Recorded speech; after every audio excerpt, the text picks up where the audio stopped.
Isang basong alak ang ibinuhos sa aking dangal sa mismong araw ng aking kasal. Ang lalaking pinangakuan ko ng habambuhay, pinanood lang akong yurakan ng kanyang ina. Isang ulila na amoy isda ay hindi kailanman magiging bahagi ng pamilyang Monteclaro, sabi nila. Pero hindi nila alam sa likod ng aking mga luha ay dumadaloy ang dugong mas maharlika pa sa kanilang peking ginto. Magbabayad kayo. Sino ba talaga ang tunay na reyna sa gitna ng mga buwaya? Huwag kang masyadong ma-stress, mommy. Isang pirma lang naman ang kailangan natin sa ulilang iyan at mapupunta na sa atin ang lahat ng ari-arian ng mga Lauraya. Pagkatapos ng kasal, ibabalik ko na siya sa pinanggalingan niyang putikan. Ang boses na yon ni Adrian, ang lalaking nangako sa akin ng habambuhay na pag-ibig, ay tila isang malamig na talim na dahan-dahang humiwa sa aking pagkatao. Nakatayo ako sa labas ng pintuan ng kanyang opisina, bitbit ang isang tray ng mainit na salabat na itinimpla ko ng may pagmamahal dahil narinig ko siyang umubo kanina. Ang bango ng luya at pulot na nagmumula sa tasa ay tila naging amoy ng lason sa aking pang-amoy. Siguraduhin mo lang, Adrian, tugon ni Doña Salvacion na may halong pandidiri sa boses.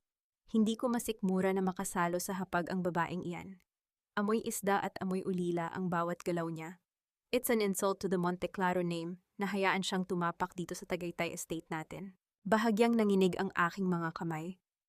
Ang tasa sa ibabaw ng tray ay nagsimulang gumalaw, ang mainit na likido ay dahan-dahang umapaw at pumatak sa aking mga daliri. Ngunit wala akong naramdamang hapdi. Mas matindi ang sunog na nagaganap sa loob ng aking dibdib. Ang bawat salita nila ay tila mga martilyong dumudurog sa mga pangarap na binuo ko simula noong iwanan ko ang Cebu para sumama sa kanya rito sa Manila. Dahan-dahan kong ibinaba ang tray sa sahig sa ibabaw ng makapal at mamahaling alpombra na hindi man lang lumikha ng kahit anong tunog. Gusto kong sumigaw, gusto kong pumasok sa loob at itanong kung totoo ba ang lahat, ngunit ang aking lalamunan ay tila tinapalan ng semento. Hindi ako makahinga.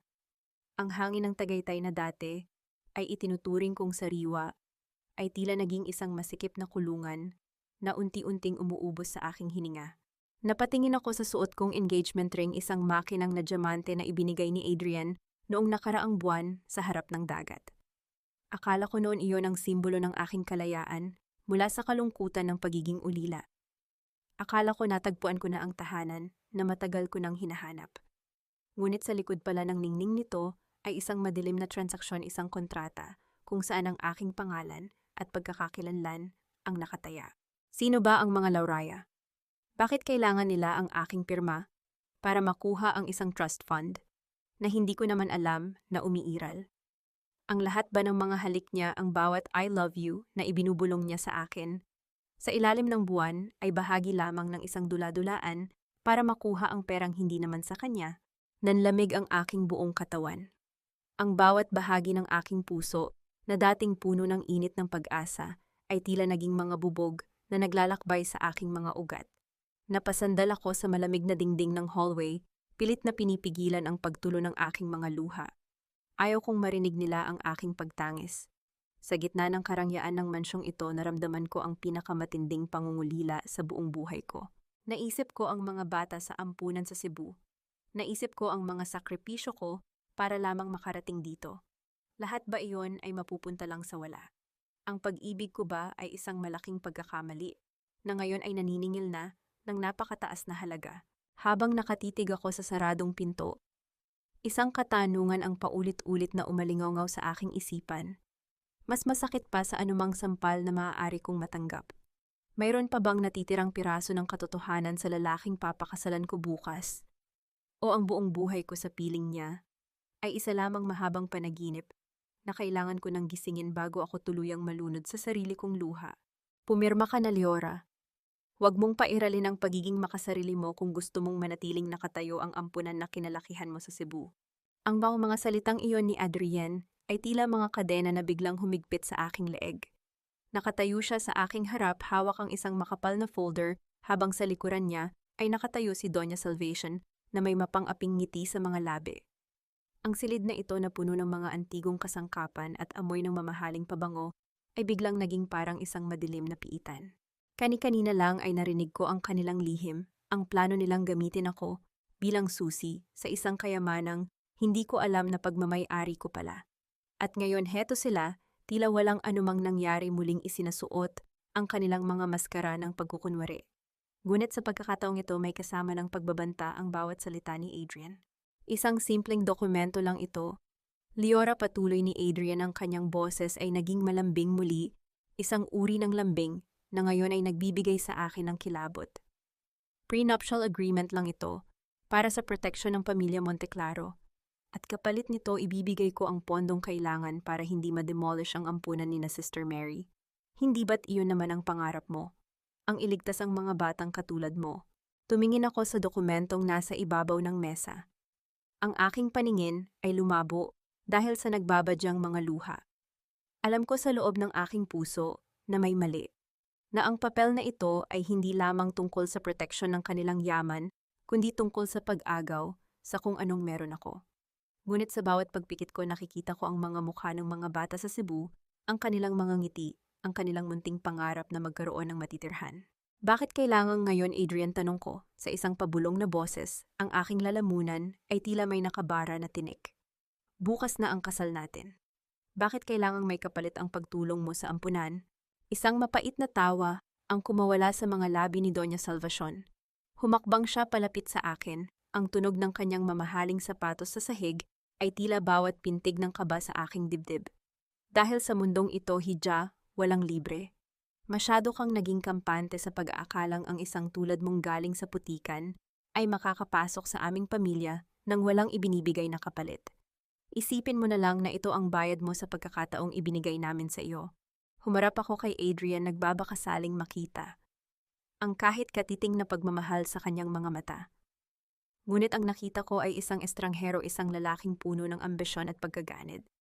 Ang kanyang mga kamay na dati ay humahawak sa akin ng may pag-iingat ay ngayon ay tila mga kuko ng isang agila na handang manila. Nanginginig ang aking kamay nang abutin ko ang bulpen. Ang bigat nito ay tila kasing bigat ng buong mundo. Sa bawat dahan-dahang paglapit ng dulo ng bulpen sa papel, tila naririnig ko ang pagbasag ng aking sariling dangal. Pinilit kong lunukin ang aking hikbi. Para sa mga bata, bulong ko sa aking sarili. Gagawin ko ito para sa kanila kahit ang kapalit ay ang sarili kong kalayaan. Nang mailapat ko ang aking pirma, naramdaman ko ang isang malamig na hangin na dumaan sa aking likuran. Tila ba may isang bahagi ng aking kaluluwa ang biglang pumanaw sa sandaling iyon. Mabilis na kinuha ni Adrian ang folder, ang kanyang mga mata ay kumikinang sa tagumpay. Wala na ang mapagkunwaring pag-aalala. Ang tanging naroon ay ang mukha ng isang taong nakuha na ang kanyang huling alas. Good girl, sabi ni Doña Salvacion sabay talikod na tila ba tapos na ang isang nakababagot na transaksyon. Ngayon maghanda ka na para sa bukas. Siguraduhin mong hindi ka magmumulang basahan sa harap ng mga bisita namin. Naiwan akong mag-isa sa gitna ng malawak na silid. Ang aking mga daliri ay nananatiling nakahawak sa gilid ng mesa, pilit na humahanap ng suporta. Dahil tila ba hindi na ako kayang itayo ng aking sariling mga binti. Napatingin ako sa labas ng bintana, kung saan ang hamog ng Tagaytay ay unti-unti nang lumalamon sa liwanag ng hapon. Bukas magiging asawa na ako ni Adrian. Bukas formal na akong papasok sa isang pamilyang itinuturing akong kaaway. Ngunit habang nakatitig ako sa kawalan, isang nakakatakot na katotohanan ang gumapang sa aking isipan. Kung nagawa nilang makuha ang aking pirma sa ganitong paraan, ano pa kaya ang kaya nilang gawin sa akin? Kapag naisara na ang mga pinto ng simbahan, may pag-asa pa bang makawala sa bitag na ito? O ang kasal na aking pinangarap ay magiging simula lamang ng aking dahan-dahang pagkamatay? Hindi bagay sa iyo ang puti, Liora. Masyadong malinis ang kulay na iyan para sa isang taong galing sa dumi. Ang boses na iyon, na tila kasing talas ng labaha, ay nagmula sa pintuan ng aking silid. Hindi ko na kailangang lumingon para malaman kung sino ang nagmamay-ari niyon. Si Tanya. Ang babaeng palaging nasa tabi ni Adrian, ang babaeng sinasabi nilang best friend lang nito, ngunit ngayon ay nakatayo sa harap ko, na tila siya ang tunay na reyna ng mansyong ito. Nasa gitna ako ng pagsusukat ng aking belo, ang manipis at simpleng tela, na tahi ng mga madre sa Cebu. Ito ang tanging bagay na dala ko mula sa aking pinagmulan, na balak kong isuot sa dambana.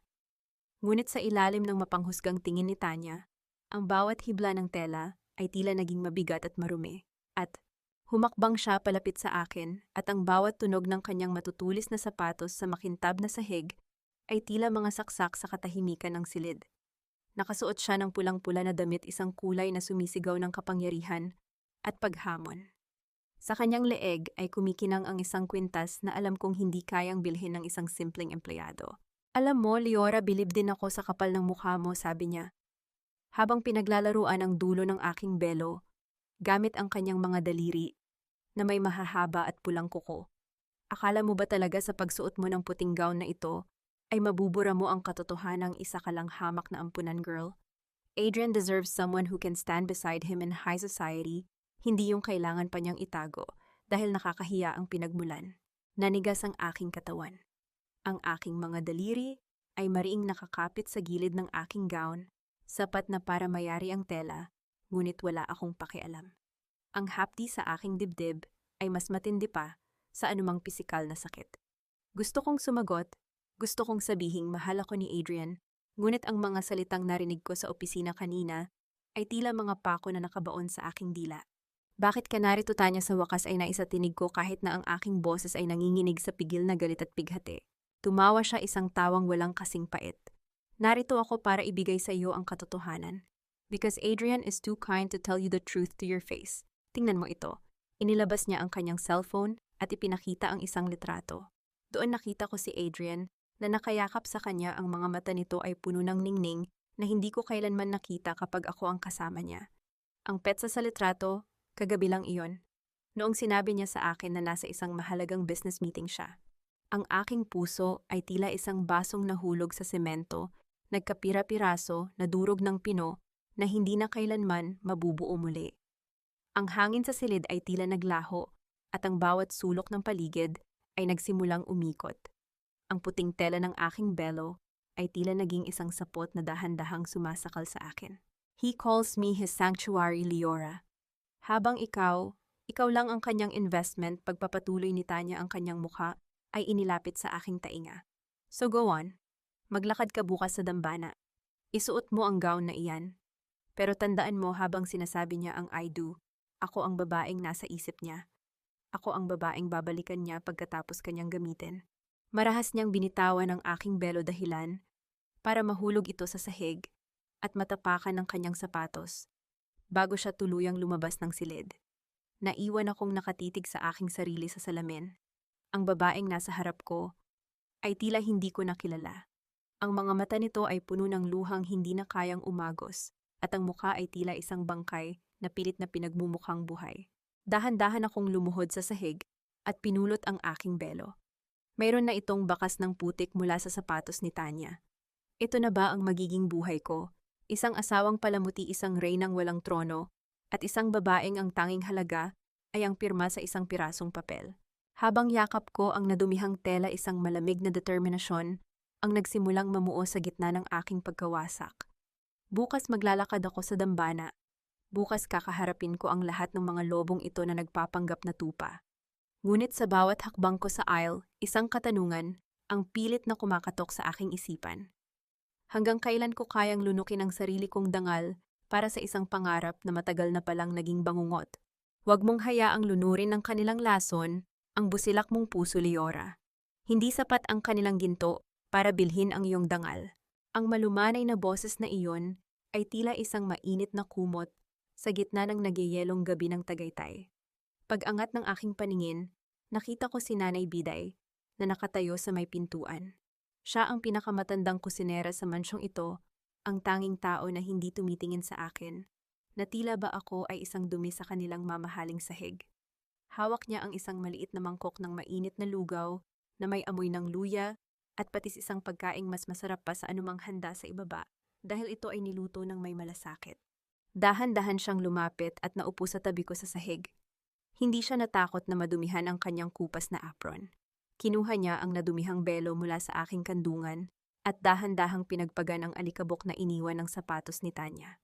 Nanay Biday, bakit ba nila ako kinamumuhian ng ganito, bulong ko, habang ang unang patak ng luha na kanina ko pa pinipigilan ay tuluyan ng kumawala. Wala naman akong ginawa sa kanila kundi ang magmahal at magsilbi. Huminga ng malalim ang matanda. Ang kanyang mga mata na puno ng mga kwentong nakaraan ay tumitig sa akin ng may malalim na habag dahil natatakot sila sa liwanag na dala mo, anak. Sa mundong puno ng mga anino, ang isang taong may tapat na puso ay tila isang banta sa kanilang mga kasinungalingan. Inabot niya sa akin ang kutsara. Ang init ng lugaw ay tila humahaplos sa aking nanlalamig na sikmura. Habang kumakain ako, dahan-dahang hinaplos ni Nanay Biday ang aking braso hanggang sa huminto ang kanyang mga daliri sa aking bracelet na gawa sa mga maliliit na kabibe. Alam mo ba, Leora, simula niya ang kanyang boses ay tila isang bulong ng hangin mula sa dagat ng Cebu. Noong unang beses kitang makita, may naalala ako. Maraming taon na ang nakalilipas bago pa ako mapunta rito sa Manila. Nagtrabaho ako sa isang malaking pamilya sa Visayas, ang pamilyang Lauraya. Nabitawan ko ang kutsara. Ang pangalang narinig ko sa opisina ni Adrian kanina ay muling umalingaw-ngaw, ngunit sa pagkakataong ito, hindi ito tunog ng isang transaction, kundi tunog ng isang nakalimutang himig.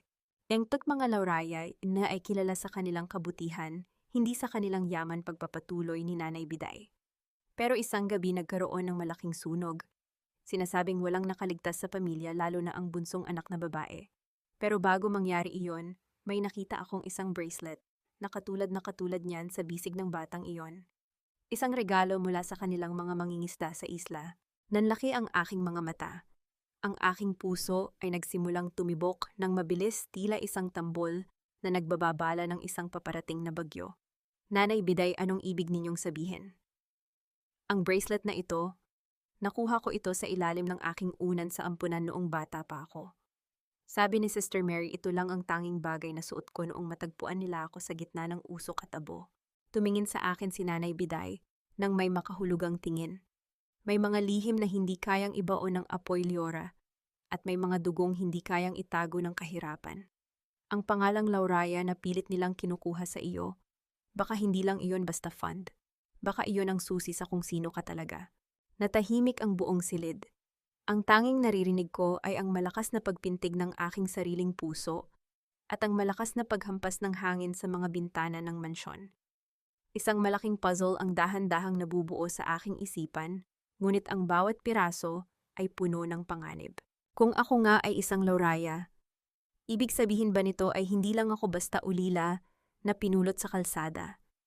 Ibig sabihin ba nito ay matagal na akong pinaghahanap ng isang taong tunay na nagmamahal sa akin? At ang pinaka nakakatakot na tanong, alam ba ito, Nina Adrian? Alam ba nila na ang babaeng hinahamak nila sa araw-araw ay ang tunay na nagmamay-ari ng lahat ng kapangyarihang pangarap nilang makuha? Mag-iingat ka, anak, huling paalala ni Nanay Biday bago siya tumayo at kinuha ang tray. Ang mga lobo ay mas nagiging mabagsik kapag alam nilang ang kanilang biktima ay may dalang liwanag na hindi nila kayang kontrolin.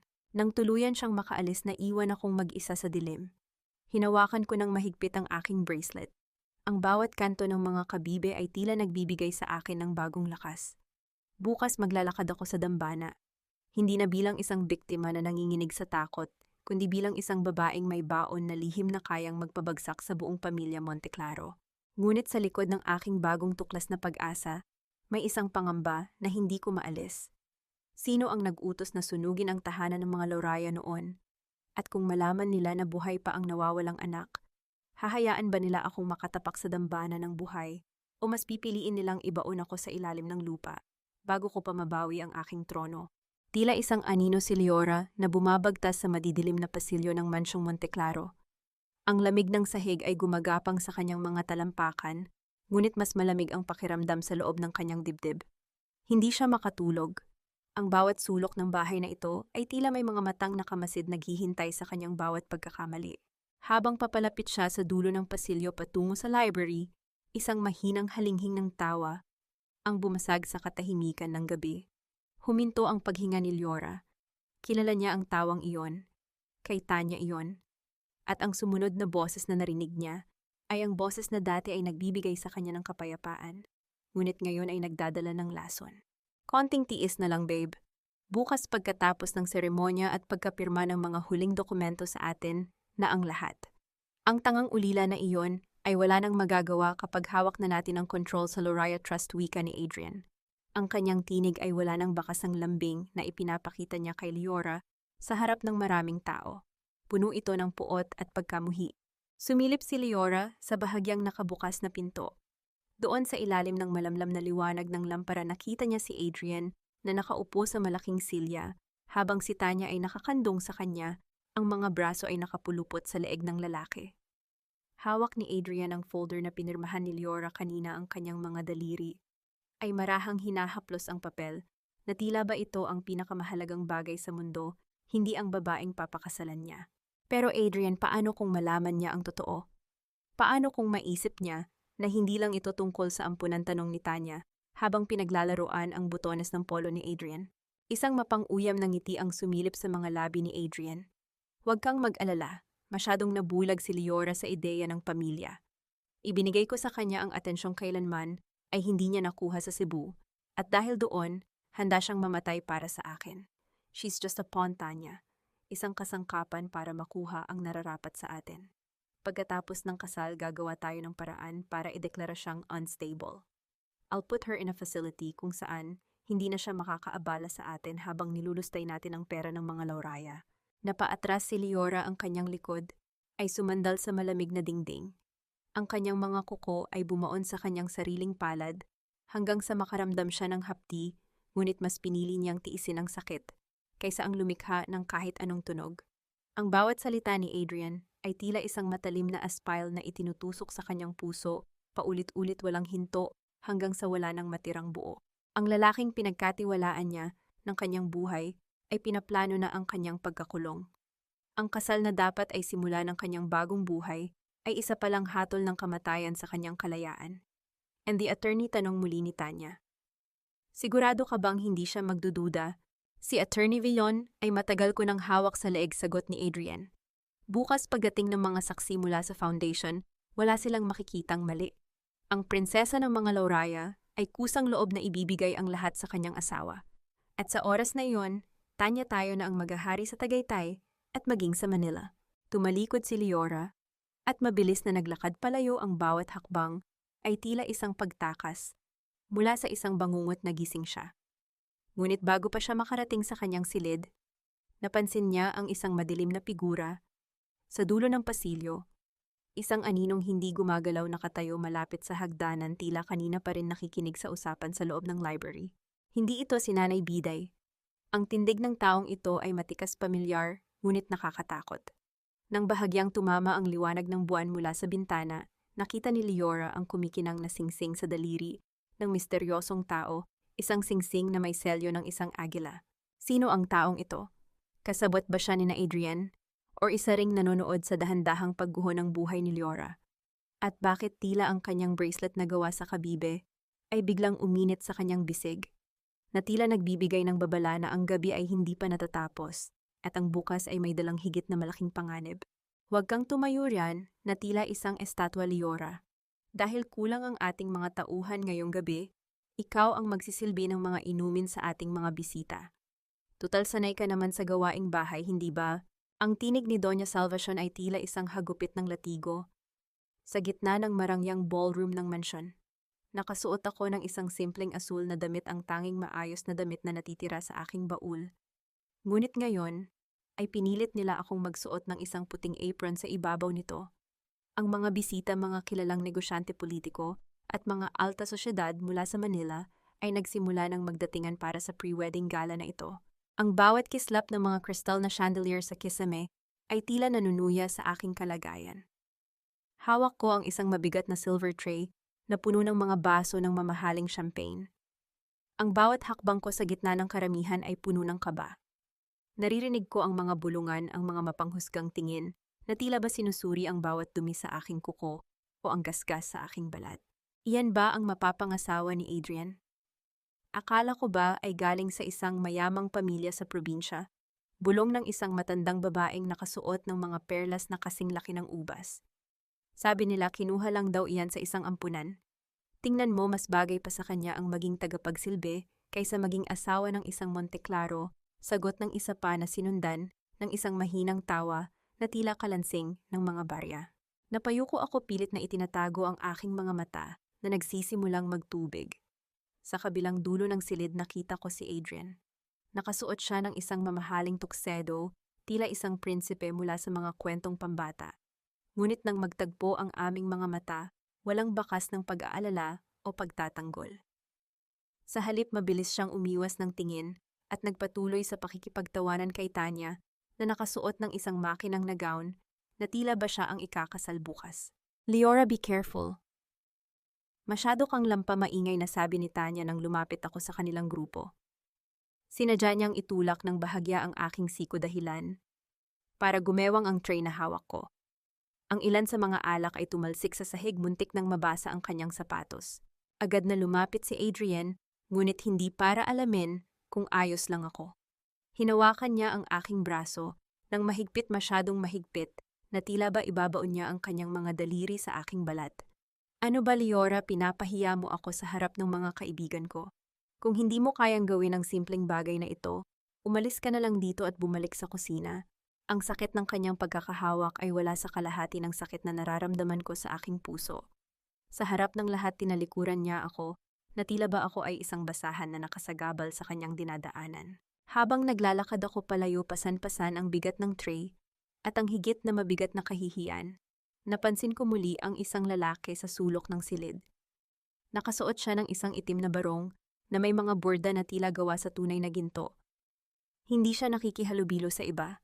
Nakatingin lang siya sa akin, hindi nang may panghahamak, kundi nang may malalim na lungkot at tila nagngangalit na galit na nakatago sa likod ng kanyang malamig na mga mata. Sino ang taong ito na tila hindi kabilang sa mapagkunwaring mundo ng mga Monteclaro? Bakit tila ang bawat paggalaw niya ay nagbibigay ng kakaibang kaba sa aking dibdib? Sa gitna ng aking pagmumuni-muni, isang bisita ang humarang sa aking daan. Isang matabang lalaki na may amoy ng tabako at alak. Sinadya niyang itapon ang kanyang baso sa aking harapan dahilan para mabasag ito at tumalsik ang mga bubog sa aking paa. Hoy babae, linisin mo ito, utos niya nang may kasamang bastos na ngiti. Ipakita mo sa amin kung gaano ka kagaling maglingkod sa mga amo mo. Tumingin ako kay Adrian, humihingi ng tulong, ngunit tinalikuran niya ako muli.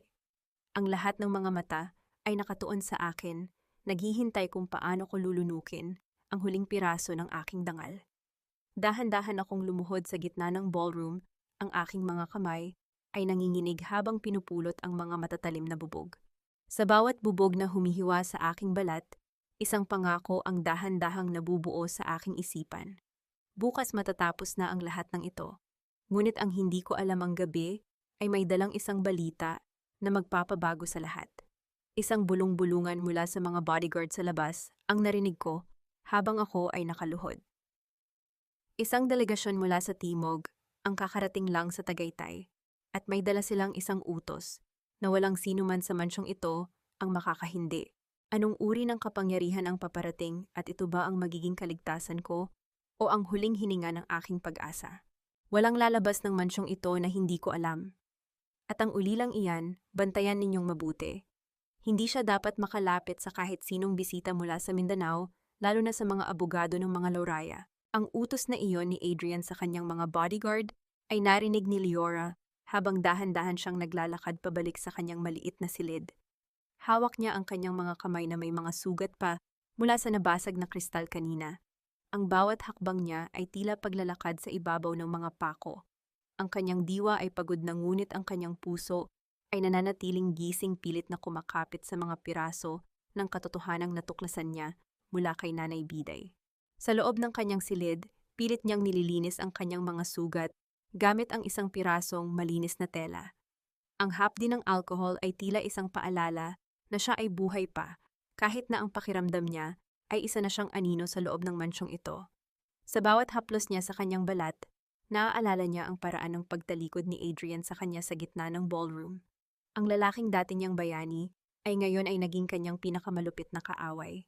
Nabalik lamang ang kanyang diwa nang makarinig siya ng malalakas na yapak sa labas ng kanyang pinto. Hindi ito ang mabigat na hakbang ng mga bodyguard. Ang mga yapak na ito ay pormal, may awtoridad at tila nagdadala ng isang bigat na hindi kayang baliwalain. Sumilip si Leora sa siwang ng pinto at nakita niya si Attorney Villon, ang matagal ng abogado ng mga Monteclaro, na naglalakad kasama si Doña Salvacion. Ang mukha ng matandang babae ay hindi mapakali. Ang kanyang mga kamay ay mahigpit na nakakapit sa kanyang mamahaling bag at ang kanyang mga mata ay panay ang sulyap sa paligid. Sigurado ka ba, Villon? Tanong ni Doña Salvacion sa isang pabulong na boses na puno ng takot. Akala ko ba ay maayos na ang lahat? Ang pirma ni Leora ang kailangan natin para mabuksan ang pondo. Yun ang akala natin, senyora, sagot ng abogado. Ang kanyang boses ay malamig at puno ng babala. Ngunit may bagong impormasyon. Ang Loraya Trust ay hindi lamang basta pondo. Ito ay isang royal endowment.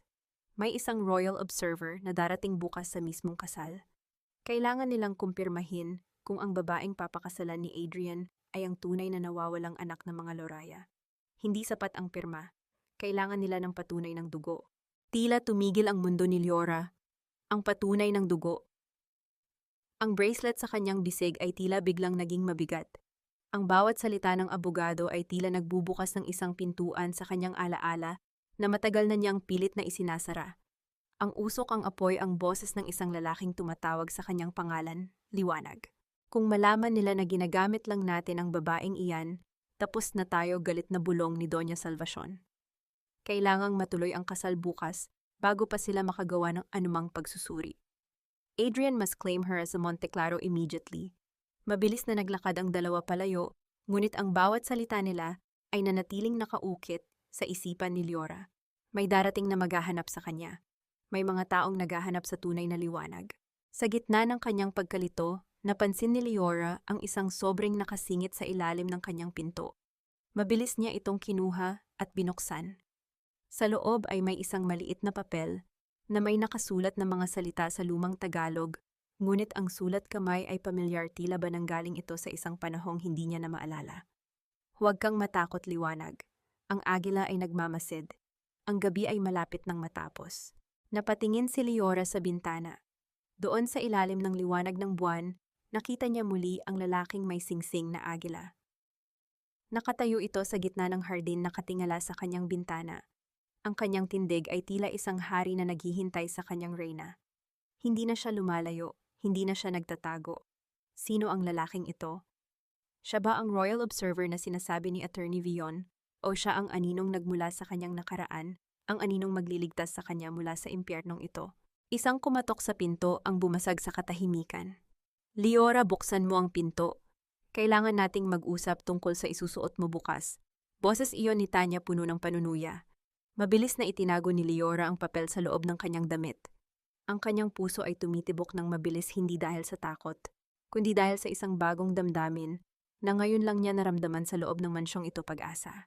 Ngunit habang dahan-dahan niyang binubuksan ang pinto, isang tanong ang hindi mawala sa kanyang isipan.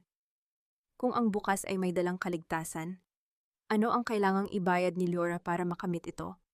At handa ba siyang harapin ang katotohanang baka ang buong buhay niya ay isang malaking kasinungalingan lamang, isang basahang puti, para sa isang babaeng galing sa basura?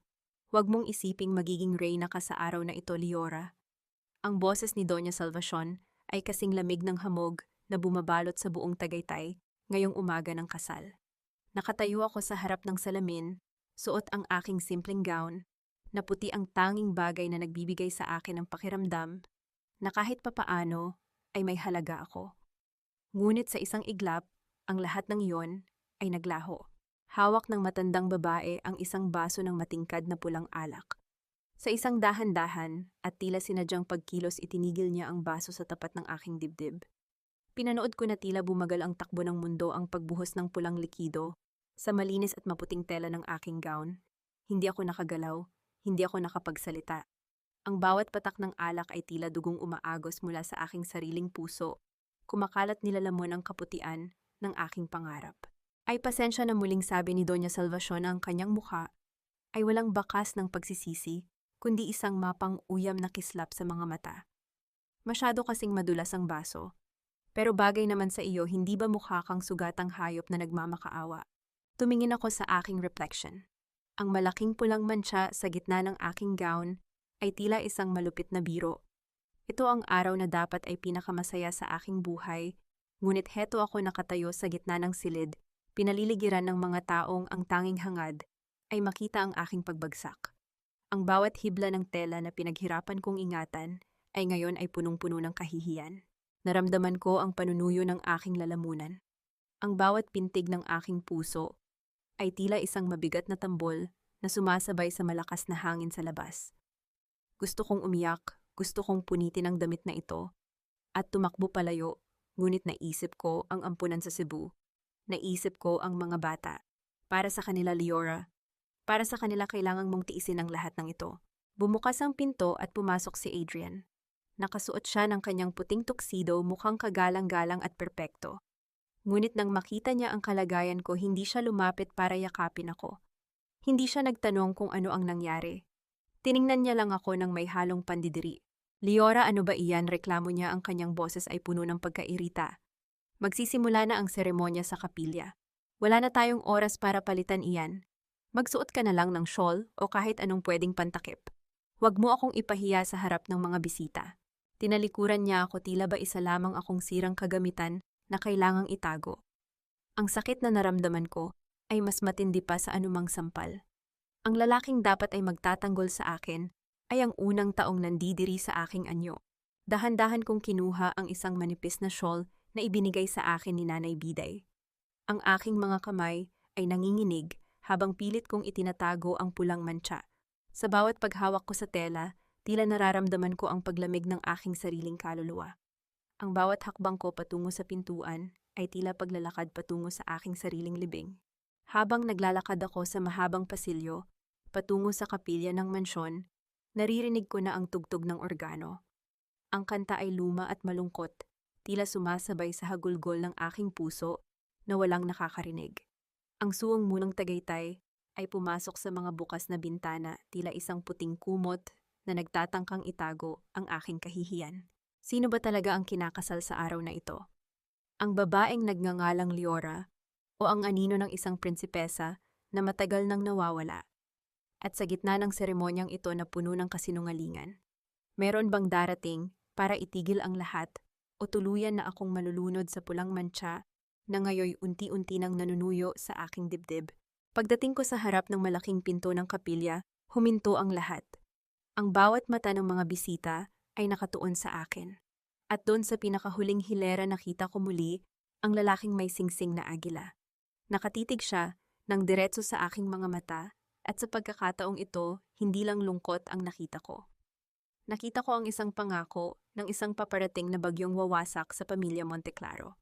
Huwag mong isiping matatapos ang araw na ito sa isang halik lang, Liora. Ang isang hamak na tagapagsilbi ay dapat munang matutong maglingkod sa kanyang mga amo bago siya kilalanin bilang bahagi ng pamilyang ito. Ang tinig ni Doña Salvacion ay tila isang malupit na hatol na umalingaw-ngaw sa gitna ng marangyang reception hall pagkatapos ng mabilis at malamig na seremonya sa kapilya. Sa halip na dalhin ako sa presidential table para pagsaluhan ang unang hapunan bilang asawa ni Adrian, dinala nila ako sa likod ng mansyon sa kusina. Nakatitig ako sa tumpok ng mga pilak na tray at malalaking lalagyan ng pagkain. Ang aking gown na may malaking pulang mantsa ng alak ay tila isang bandila ng aking pagkatalo. Sa labas naririnig ko ang tawanan ng mga bisita at ang tugtog ng biolin, habang dito sa loob ang tanging kasama ko ay ang init ng naglalakihang kalan at ang singaw ng mga nilulutong ulam. Ma'am Liora, pasensya na po. Ang sabi po ni Senyora, kailangan ninyong tumulong sa pag-serve. Dahil kulang daw po ang mga waiter pabulong, na sabi ng isang batang crew, ang kanyang mga mata ay puno ng awa na hindi ko kayang tingnan. Dahan-dahan kong kinuha ang isang mabigat na tray. Ang bawat kanto ng pilak ay bumaon sa aking mga palad, ngunit mas matindi ang baon ng kahihiyan sa aking kaluluwa. Habang naglalakad ako pabalik sa ballroom, suot ang aking nadumihang gown at ang puting apron na ipinilit nilang isuot sa akin, naramdaman ko ang bawat mata na nakatuon sa akin. Tingnan ninyo, ang bride ay naging waiter, isang malakas na bulong mula sa mesa ng mga kaibigan ni Tanya, ang bumasag sa aking pandinig na sinundan ng isang mahabang hagikgikan. Bagay na bagay sa kanya. At least doon siya komportable sa kusina. Kinuha sa ampunan, kaya natural na sa kanya ang maging utusan, dagdag pa ng isa habang tinitingnan ang mantsa sa aking damit na tila ba ito ay isang nakahahawang sakit. Huminto ako sa tapat ng presidential table. Doon nakaupo si Adrian, tila isang hari, katabi si Doña Salvacion at si Tanya na nakasandal pa sa kanyang balikat. Inilapag ko ang plato ng mamahaling steak sa harap niya. Ang aking mga kamay ay nanginginig, at sa hindi sinasadyang pagkakataon, ang dulo ng aking apron ay nasagi ang kanyang baso. Ano ba, Leora, look at what you've done, sigaw ni Adrian. Sabay tayo at marahas na itinulak ang tray na hawak ko. Ang tunog ng pagbagsak ng mga pilak na kagamitan sa sahig ay tila ang tunog ng aking huling piraso ng dangal na nadurog. Masyado kang lampa. Kung hindi mo kayang maging desenteng asawa, kahit man lang bilang tagapagsilbi, ay maging maayos ka. Yumuko ako sa gitna ng ballroom. Ang aking mga luha ay pumatak sa makintab na sahig, humahalo sa natapong sarsa ng pagkain. Ang kahihiyan ay tila isang apoy na dahan-dahang tumutupok sa aking pagkatao. Sa bawat tawa ng mga tao sa paligid ko, nararamdaman ko ang dahan-dahang pagkamatay ng babaeng nangarap ng isang tapat na pag-ibig. Ngunit sa gitna ng aking pagluhod, para pulutin ang mga natapong pagkain, isang pares ng makintab at itim na sapatos ang huminto sa aking harapan. Hindi ito ang sapatos ni Adrian. Ang mga sapatos na ito ay may dalang awtoridad na tila kayang patigilin ang buong mundo. Dahan-dahan kong iniangat ang aking paningin. Ang lalaking may singsing na agila ay nakatayo sa aking harap. Sa pagkakataong ito, hindi lang siya nakatingin. Dahan-dahan siyang yumuko at hinawakan ang aking maruming kamay. Ang kanyang hawak ay mahigpit, mainit at puno ng isang uri ng protection na kailanman ay hindi ko naramdaman kay Adrian. Tumayo ka, liwanag ang kanyang boses ay malalim. At tila isang dagundong ng kulog na nagpatahimik sa buong ballroom. Ang isang reyna ay hindi kailanman lumuluhod sa harap ng mga buwaya. Lahat ay natahimik. Ang musika ay biglang huminto. Ang mukha ni Doña Salvation ay naging maputla, habang si Adrian ay tila hindi makapagsalita. Sino ang lalaking ito na naglakas loob? Natawagin akong liwanag sa harap ng lahat. At bakit sa kabila ng dumi at kahihiyan, ang pakiramdam ko ay bigla akong nabalutan ng isang hindi nakikitang korona. Nabalik lamang ang diwa ng lahat nang isang malakas na hangin ang umihip mula sa labas, kasunod ang isang tunog na nagmumula sa langit. Hindi ito hangin lang. Ang mga dambuhalang ilaw sa hardin ay nagsimulang gumalaw ng marahas. Isang direktang liwanag mula sa itaas, ang tumama sa gitna ng ballroom, tila ba may isang malaking agila na bumababa mula sa kalawakan para bawiin ang nawawalang hiyas. Anong uri ng bagyo ang dala ng lalaking ito? At sapat ba ang kanyang kapangyarihan? Para iligtas ako sa gitna ng dambuhalang kahihiyang ito, ang dagundong na nagmumula sa langit ay tila isang galit na boses na yumanig sa bawat bintana at kristal na dekorasyon sa loob ng mansyong Monteclaro. Hindi iyon simpleng hangin. Iyon ay ang marahas na paghampas ng hangin mula sa mga elis ng isang dambuhalang helicopter na ngayon ay bumababa sa malawak na damuhan sa tapat mismo ng ballroom. Ang mga mamahaling kurtina ay nagsimulang sumayaw ng walang kontrol at ang mga bisita ay napilitang magtakip ng kanilang mga mata dahil sa alikabok at lakas ng presyon ng hangin. Sa gitna ng kaguluhang ito, nanatiling nakatayo ang lalaking humahawak sa aking kamay. Ang kanyang mga mata ay hindi kumukurap nakatitig ng diretso kay Adrian, na tila ba ang lalaking papakasalan ko ay isang maliit na insekto na madaling tapakan. Sino ka ba? Anong karapatan mong manggulo sa kasal ko, sigaw ni Adrian, pilit na ibinabalik ang kanyang nawalang tapang bagaman ang panginginig ng kanyang boses ay hindi niya maitago.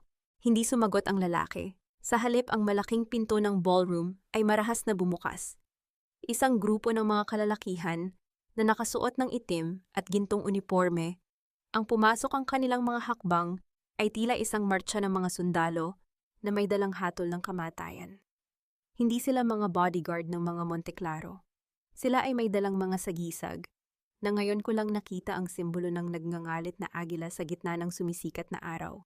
Ang bawat sandaling hinahawakan ninyo ang babaeng ito ay isang paglapastangan sa aming kaharian, wika ng lalaking nasa harap ko. Ang bawat salita ay tila isang malamig na hanging humahaplos sa aking balat.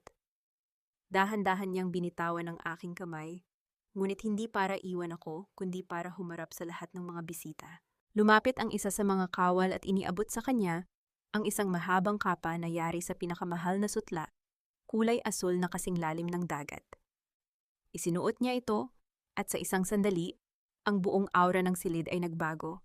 Ang mga bisitang kanina ay nagtatawanan ay ngayon ay napaatras sa takot at pagkamangha. Ako si Prinsipe Datualo ng Kaharian ng Kalinaya, anunsyo niya ang kanyang tinig ay umalingaw-ngaw sa bawat sulok ng mansyon. At narito ako para bawiin ang aming nawawalang hiyas. Ang tunay na tagapagmana ng trono ng Lauraya na inyong ninais na nakawin. Isang nakabibinging katahimikan ang bumalot sa paligid. Nakita ko ang pagbagsak ng panga ni Doña Salvacion. Ang kanyang mukha na kanina ay puno ng kapalaluan, ay ngayon ay naging kasing putla ng isang bangkay. Si Adrian naman ay tila nawalan ng lakas na pasandal siya sa mesa habang ang kanyang mga mata ay palipat-lipat sa akin at sa prinsipe. Prinsip Kalinaya bulong ni Doña Salvacion ang kanyang boses ay tila isang tuyong dahon na hinahangin. Isang pagkakamali ito. Ang babaeng iyan ay isang hamak na ulila mula sa Cebu, wala siyang pamilya. Wala siyang pinagmulan. Lumakad si Datu Alon palapit sa akin. Hinawakan niya ang aking bisig at itinaas ito para makita ng lahat ang aking bracelet na gawa sa kabibe. Ang kabibeng ito ay hindi matatagpuan sa kahit saang pampang ng bansa maliban sa mga sagradong baybayin ng Kalinaya. Ito ang luha ng dagat, ang tanging tanda na ibinigay sa aking kapatid bago siya tinalikuran ng kapalaran sa gitna ng apoy. Tumingin siya sa aking mga mata at sa unang pagkakataon, nakita ko ang isang pamilyar na kislap. Isang kislap na nakita ko na sa aking mga panaginip noong bata pa ako. Liwanag, aking kapatid. Matagal kitang hinanap. Naramdaman ko ang panghihina ng aking mga tuhod.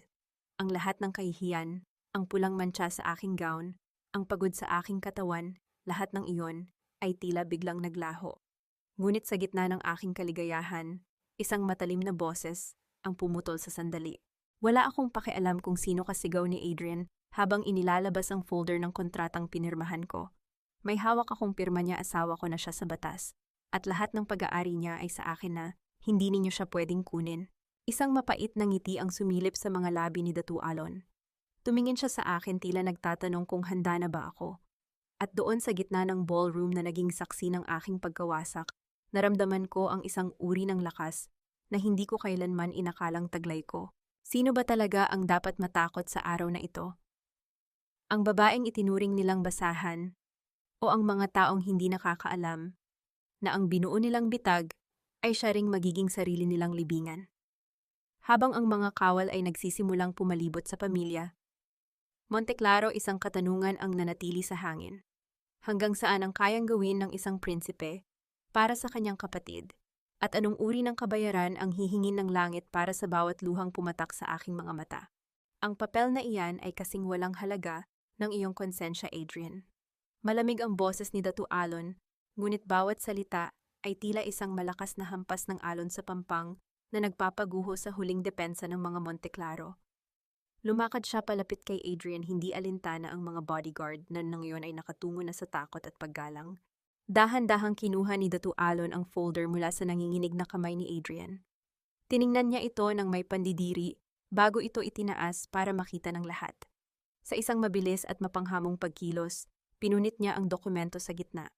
Ang tunog ng pagkapunit ng papel ay tila ang tunog ng pagwawakas ng kapangyarihan ni Adrian sa aking buhay. Ang pirma ng aking kapatid ay nakuha sa ilalim ng pananakot at panlilinlang pagpapatuloy ni Datu Alon.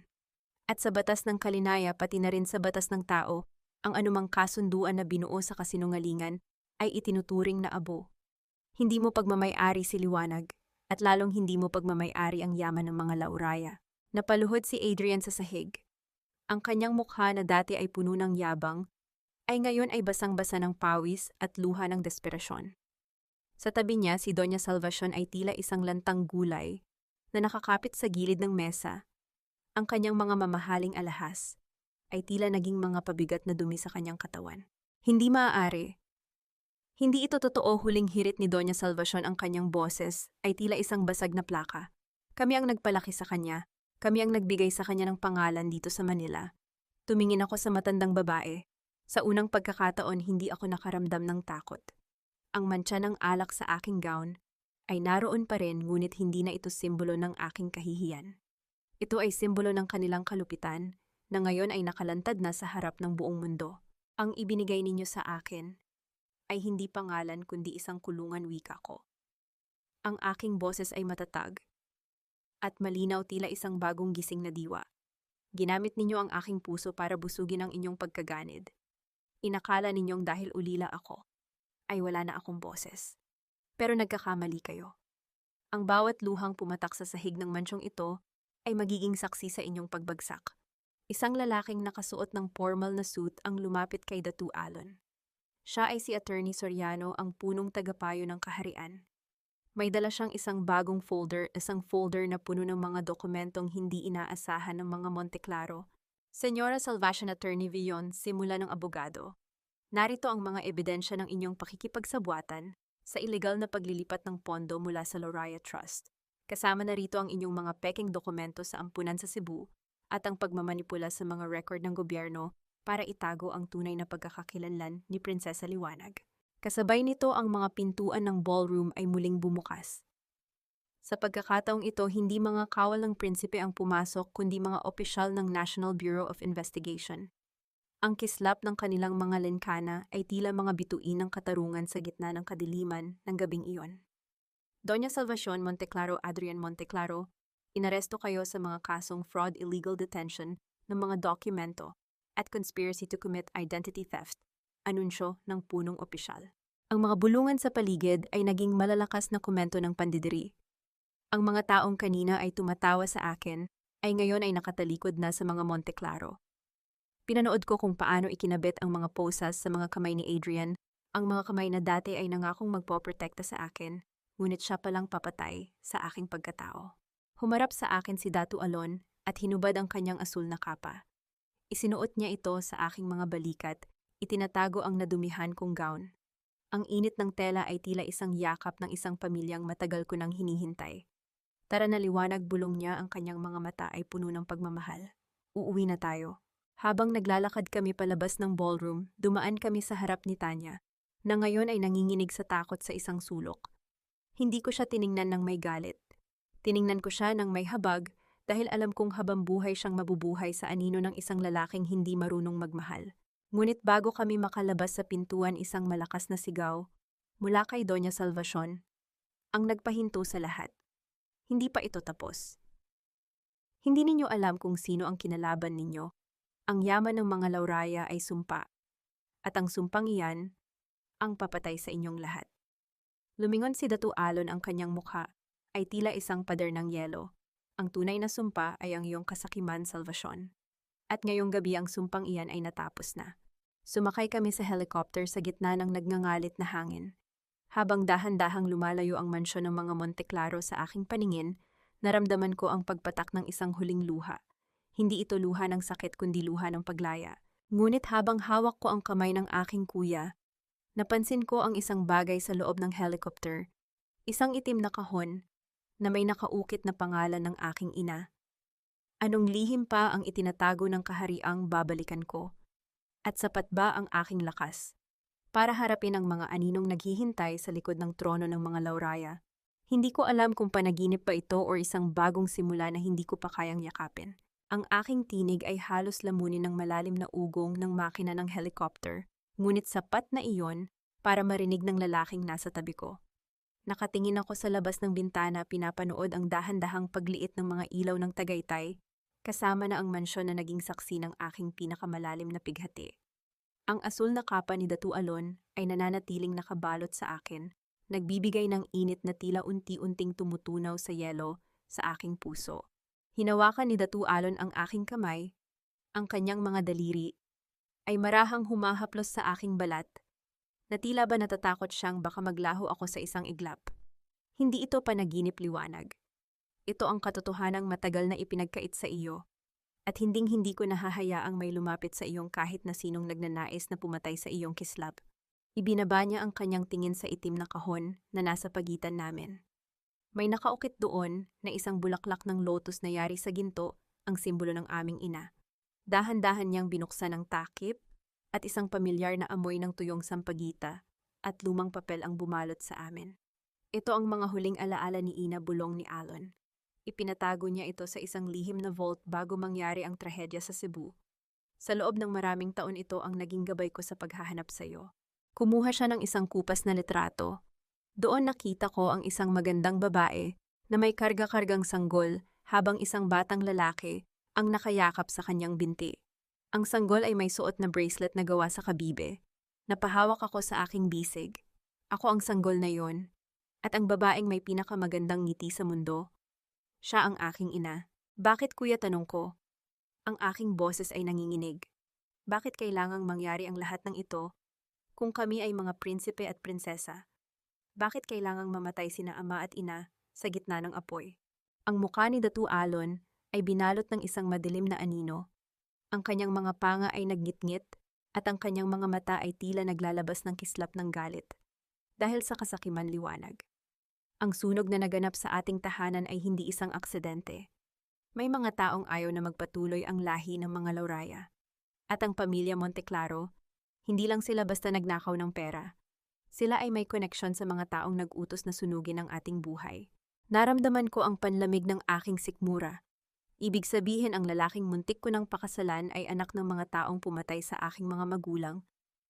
Ang katotohanang ito ay mas matindi pa sa anumang sampal na natanggap ko mula kay Doña Salvacion. Huwag kang mag-alala, pagpapatuloy ni Alon sabay sarado sa kahon. Ang katarungan ay nagsisimula pa lamang. Ang pagkakakulong ni na Adrian ay unang hakbang pa lang. Ngunit bago tayo bumalik sa trono, kailangan muna nating dumaan sa isang lugar. Isang lugar kung saan mo matatagpuan ang tunay mong lakas. Saan tayo pupunta, tanong ko? Sa Cebu, sagot niya. Sa mismong lugar kung saan kanila natagpuan.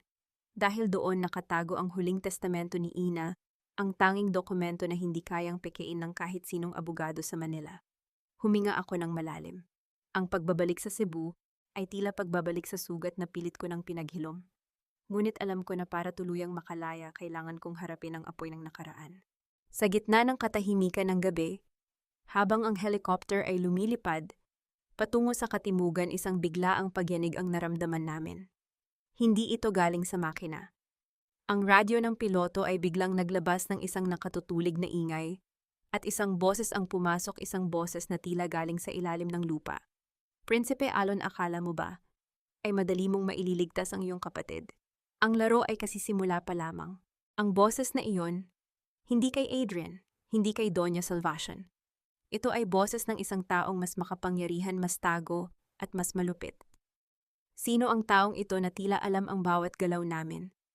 At bakit tila ang itim na kahon sa aking kandungan ay biglang naging kasing init ng baga? Tila nagbababala na ang panganib ay kasama na namin sa loob ng sasakyang ito. Ang boses na iyon ay tila isang malamig na kamay na sumakal sa aking hininga na nagpapatigil sa bawat pintig ng aking puso.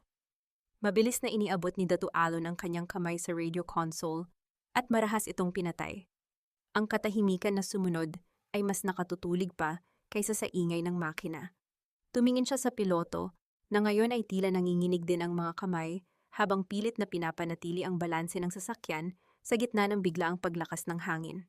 Huwag kang makikinig sa kanila. Liwanag bulong ni Alon, ngunit kahit siya ay hindi maitago ang tensyon sa kanyang mukha. Ang mga anino ay sumisigaw lamang kapag alam nilang malapit na silang mamatay. Nayakap ko ng mahigpit ang itim na kahon sa aking kandungan. Ang ginto ng lotos ay tila bumaon sa aking mga braso, nag-iiwan ng marka, ngunit hindi ko ito binitawan. Sa loob ng kahon na ito ay hindi lang mga ala-ala. Narito ang katotohanang matagal nang ibinaon sa limot. Ang bawat salita ng misteryosong boses ay tila nagpapatotoo sa sinabi ni Doña Salvacion na ang yaman ng mga Lauraya ay may kaakibat na sumpa.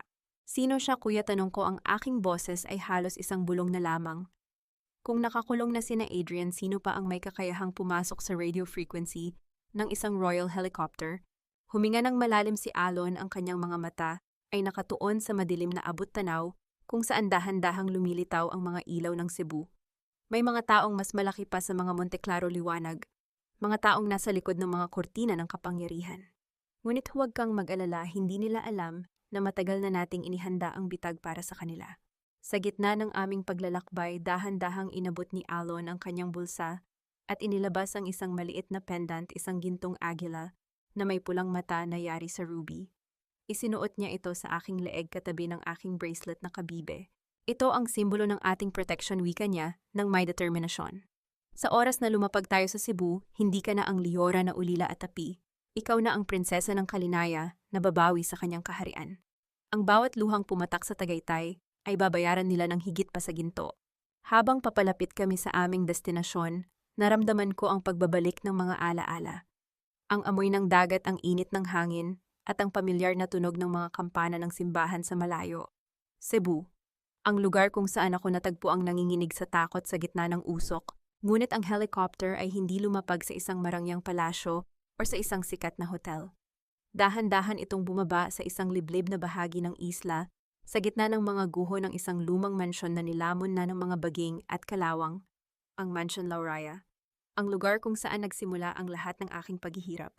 Pagbaba namin ang malamig na hangin ng gabi ay sumalubong sa amin, may dalang amoy ng abo na tila hindi kailanman nawala sa loob ng maraming dekada. Ang bawat hakbang ko sa tuyong damo ay tila naririnig ko ang mga bulong ng nakaraan, ang mga sigaw ng aking mga magulang, ang lagutok ng nasusunog na kahoy, at ang boses ng isang batang lalaki na tinatawag ang aking pangalan. Bakit tayo narito, kuya, tanong ko, habang nakatingin sa naglalakihang mga poste na tila mga kalansay sa ilalim ng buwan. Dahil dito matatagpuan ang huling piraso ng katotohanan, sagot ni Alon. Ngunit bago pa kami makahakbang patungo sa mga guho, isang liwanag mula sa isang sasakyan ang biglang tumama sa amin. Mula sa dilim lumabas ang isang matandang lalaki na nakasakay sa wheelchair pinaliligiran ng mga armadong lalaki. Ang kanyang mukha ay puno ng mga peklat ng sunog, ngunit ang kanyang mga mata ay may kislap na kasing pamilyar ng aking sariling reflection. Ang puso ko ay tila tumigil sa pagtibok. Ang bracelet sa aking bisig ay biglang uminit, tila sumasabay sa dambuhalang pintig ng kaba sa aking dibdib. Sino ang matandang ito na naghihintay sa amin sa gitna ng mga guho ng aming tahanan? Siya ba ang taong pumatay sa aming pamilya? O siya ang aninong matagal nang nagpoprotekta sa amin mula sa malayo? Habang dahan-dahan niyang itinataas ang kanyang nanginginig na kamay, patungo sa akin isang lihim ang muling nagbanta, nawawasak sa lahat ng aking pinaniniwalaan. Liwanag. Ang aking munting liwanag. Ang boses ng matanda ay tila isang gasgas na plaka, galing sa isang lalamunang pinatigas ng usok at panahon. Habang dahan-dahan siyang lumalapit gamit ang kanyang wheelchair, ang liwanag ng buwan ay tumama sa kanyang mukha. Ang mga peklat ng sunog sa kanyang balat ay tila isang mapa ng sakit, ngunit ang kanyang mga mata ay nagniningning sa mga luhang matagal nang ipinagkait ng pagkakataon. Naramdaman ko ang pangangatog ng aking mga tuhod. Napakapit ako sa braso ni Datu Alon na siya ring tila naging estatwa sa aking tabi.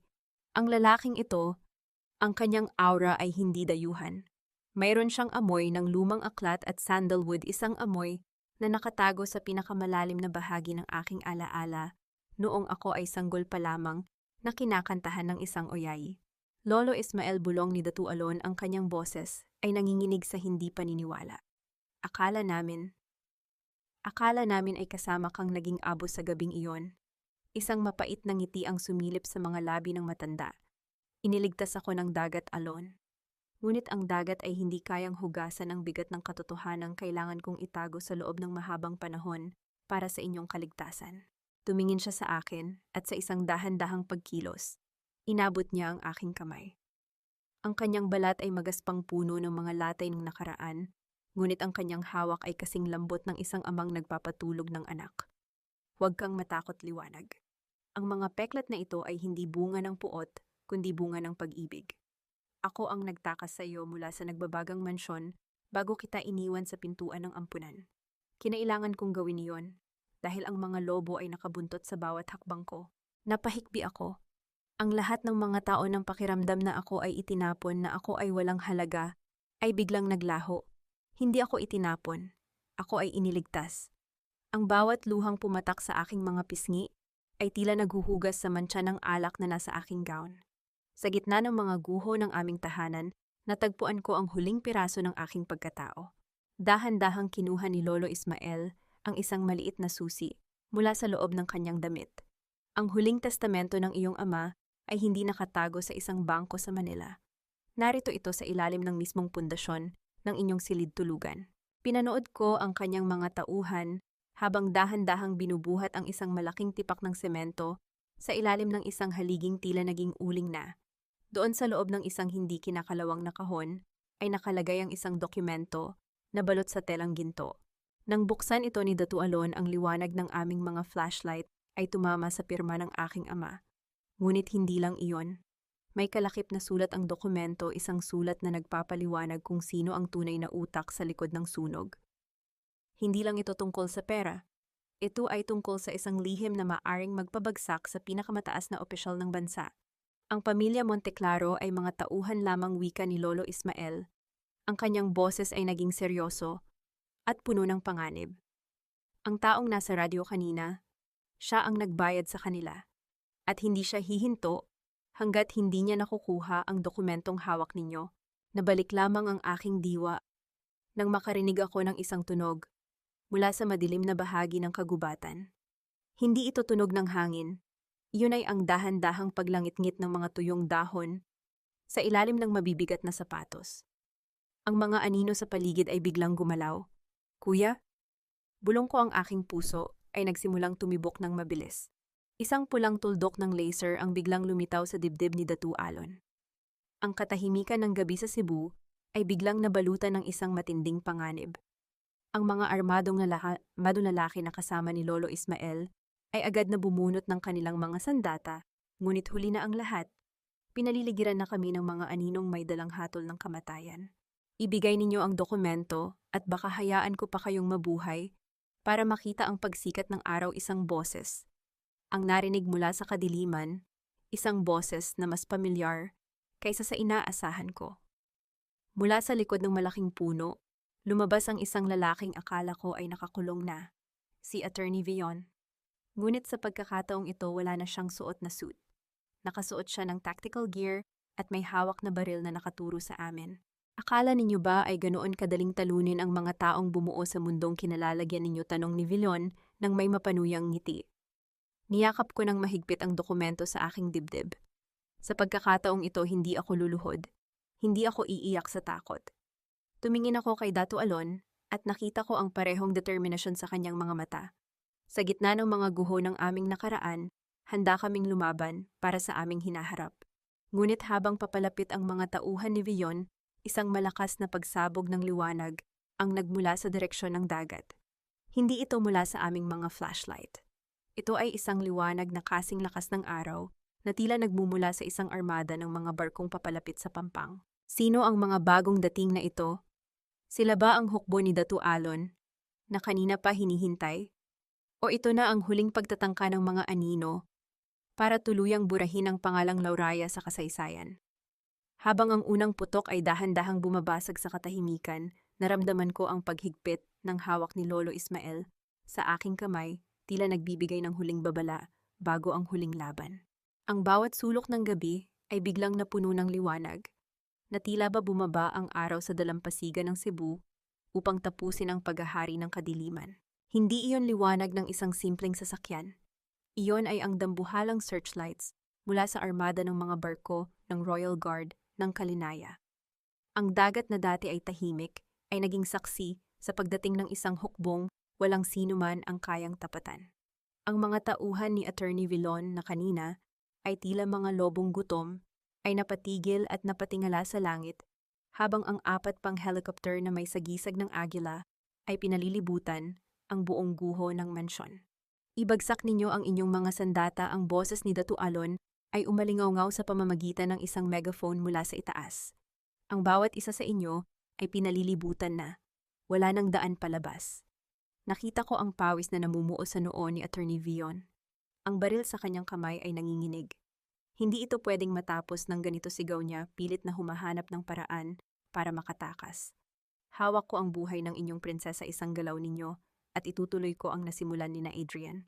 Humakbang ako pasulong. Sa pagkakataong ito, hindi si Datu Alon ang humarang sa akin. Ako mismo ang humarap sa dulo ng baril ni Vion. Ang asul na kapa na suot ko ay humahampas sa hangin, tila isang bandila ng aking bagong natagpo ang tapang. Hindi mo na ako kayang takutin. Attorney, wika ko, ang aking boses ay kalmado, ngunit puno ng kapangyarihan, na tila ba nanggagaling sa mga ninuno ng mga Lauraya.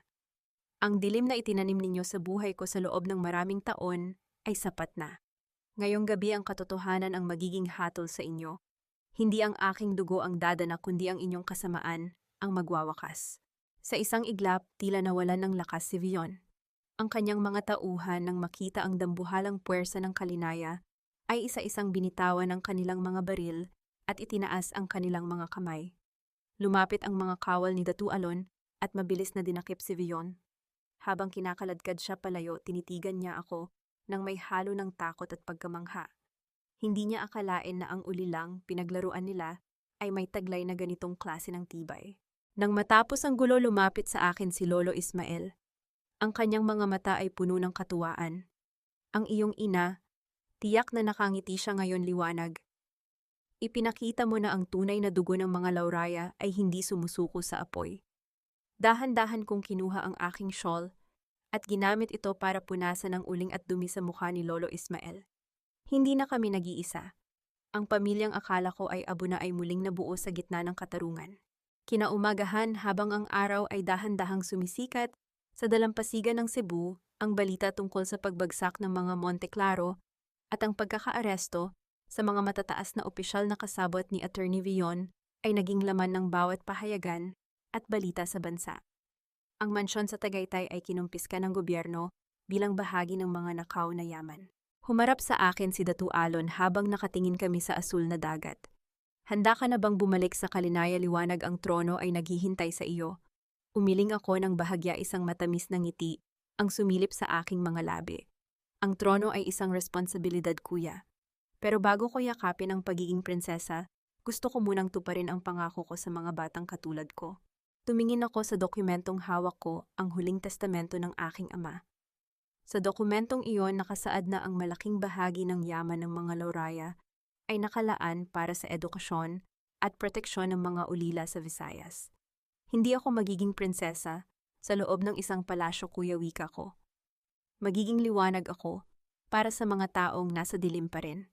I'll turn the pain of the past into the strength of the future. Habang naglalakad kami pabalik sa barko, naramdaman ko ang paggaan ng aking pakiramdam. Ang mantsa ng alak sa aking gown ay wala na napalitan ng isang malinis at bagong damit na kasing puti ng aking mga pangarap. Ang bawat hakbang ko sa buhangin ay tila isang awit ng paglaya. Ang Cebu na dati ay lugar ng aking trauma ay naging lugar ng aking muling pagsilang. Ngunit bago kami tuluyang makaalis, isang pamilyar na mukha ang nakita ko sa pampang. Si Nanay Biday.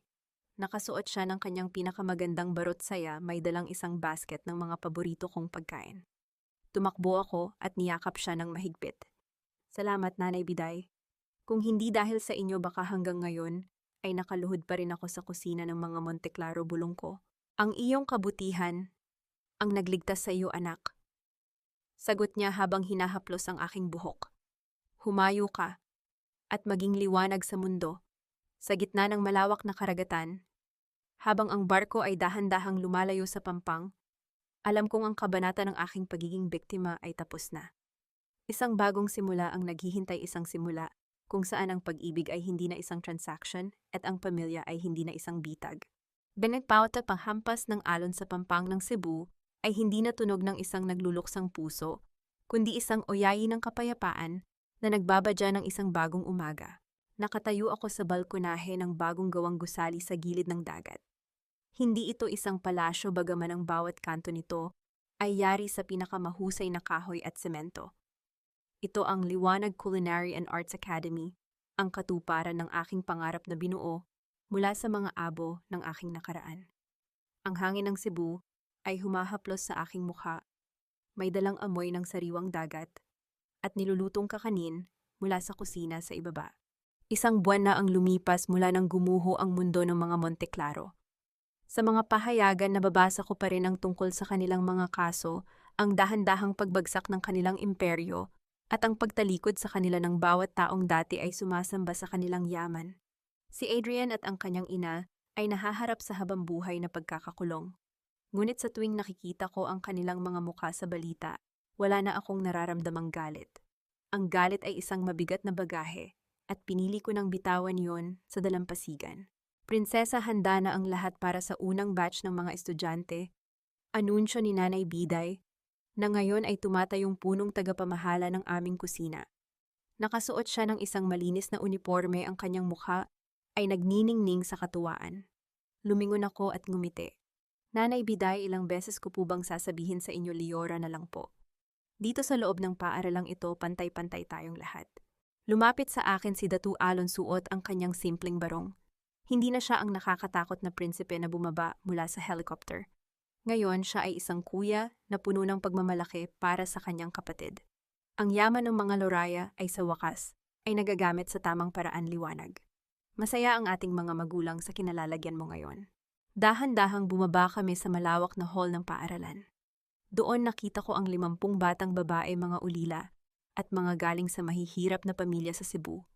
Ang kanilang mga mata ay puno ng kaba, ngunit may kasamang kislap ng pag-asa, na dati ay nakikita ko rin sa sarili kong reflection sa salamin.